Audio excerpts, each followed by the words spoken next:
제5강에서는 최종현 사장학의 경영 이념을 정리하고 경영관리의 두 요소인 동적 요소, 정적 요소를 정의하고 그 관계를 정립하려 합니다. 기업 간에 대하여는 앞의 강의에서 여러 번 강조하여 설명하였습니다.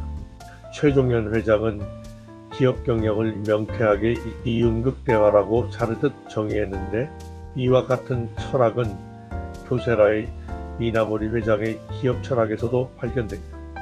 그리고 이어서 기업 경영의 목적을 안정과 성장을 지속적으로 이루게 하는 것이라고 정의합니다. 그리고 세 가지 경영 원칙을 변하지 않는 기업의 항원으로 세웠습니다. 그 첫 번째가 인간위주의 경영입니다. 인간위주를 주창하는 경영인들은 많은데 대부분 인본주의, 그러니까 휴머니즘 경영을 그렇게 봅니다. 그런데 영구히 존속 발전해야 하는 이기적 기업의 입장에서 볼 때 당연히 혼란이 오지요. 기업보다는 인간인 구성원이 우선순위에서 앞선다는 오해가 생길 여지가 크지요. 이 설명을 위해 손재봉틀 이야기를 필자가 가져다 붙였습니다. 6.25 사변, 일사 후퇴 이야기, 전쟁기념관 가면 생생히 화보에서 볼 수 있습니다. 어떤 피난민들에게는 다른 무엇보다 소중한 생산 도구였던 손재봉틀 머리에 이고 파란길에 올랐습니다. 그것만 있으면 피난처 어디서든 재봉 상품을 팔아 생계 유지가 가능했기 때문이었습니다. 그러니 당시에는 인적 자산보다 이런 물적 자산이 더 소중했던 것이지요. 지금은 다릅니다. 인적 자산이 생물계의 진 역할처럼 기업의 생존기계이며 또한 두뇌 활용의 주체라는 엄연한 기업 환경의 변화가 있었으니까요. 그래서 인간이라는 자산을 닦고 조이고 기름칠하기 위해 동적 요소 관리가 필요하게 된 겁니다. 합리적 경영, 당연하지요. 그런데 합리를 바르게 정의하지 않으면 제각기 다른 합리를 주장하게 됩니다.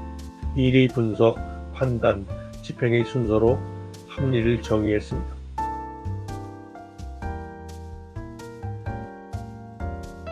실증과학적 분석, 사회규범에 맞는 판단, 다 훌륭한 정의이다만 멋있는 집행이 백미입니다.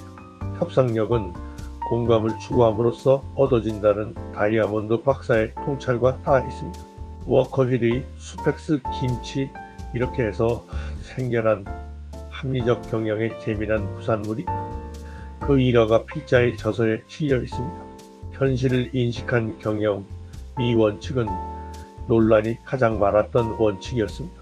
귀에 걸면 귀걸이, 코에 걸면 코걸이 아니냐는 반론이 있었죠. 그러나 망하지 않아야 하므로 원칙 주장하다 망하면 영구존속 소명이 무너지므로 부득이한 경우 디투어를 허용한 것입니다. 정상을 바라보면서 내리막길을 따라가기도 하는 우회를 말한 것입니다. 그러나 결단코 정상으로 향한 소지를 잃지 않습니다. SK의 제2동통신 사업권 반납, 한국이동통신 사업권 인수 등 일련의 사업 행보를 통해 웅변으로 드러난 최종현 회장의 현실인식 경영원칙입니다.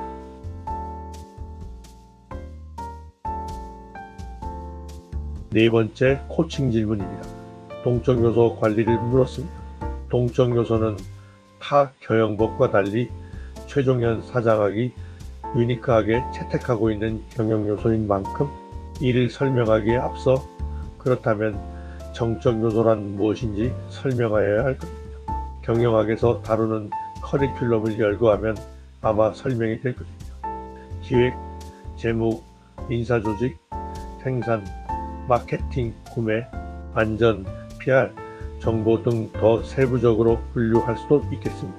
동적 요소는 위 분류에 비해 인적 자원의 효과적 활용에 관련되는 요소를 명확히 내세워 개량적으로 관리하겠다는 의도를 선언한 것으로 의욕, 관리 역량, 코오디네이션, 커뮤니케이션, 구성원의 자세 5분야입니다. 이윤극대화와 관련하여 위동적, 정적 요소의 상관관계를 설명한 것이 이 그림입니다.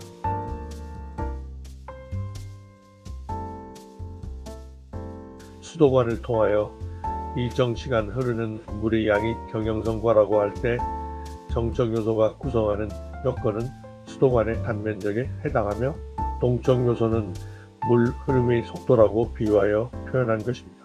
동적 요소의 첫 번째 의욕을 설명한 이 화면은 앞에서 잠깐 소개하였습니다.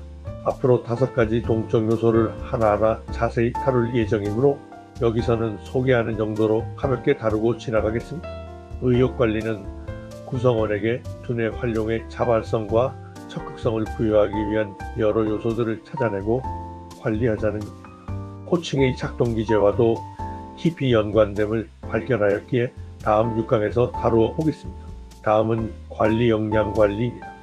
일 처리 역량이 극대화되려면 어떤 상사와 일해야 할까요? 구성원들에게 이런 질문을 던지면 어떤 대답이 나올까요? 아래와 같은 답이 나옵니다. 첫째, 함께하면 내 몫의 성취를 이룰 수 있는 상사. 둘째, 같이 하면 내가 성장할 수 있는 상사.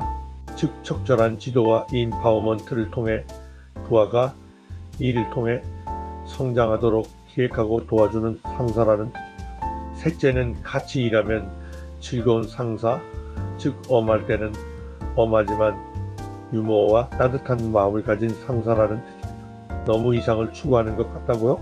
이런 리더와 팔로워가 함께하는 조직을 추구해야 천년가는 기업이 가능하지 않을까요? 다음은 코오디네이션 관리.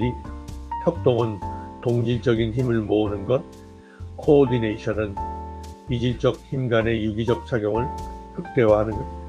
협동은 한방향 정렬이 키워드이고 코오디네이션은 누수가 없도록 하는 자발성이 키워드입니다. 다음은 커뮤니케이션 관리입니다. 인간이 의사소통을 잘하는 동물인가요? 그렇다는 착각하에서 살고 있다는 것이지요.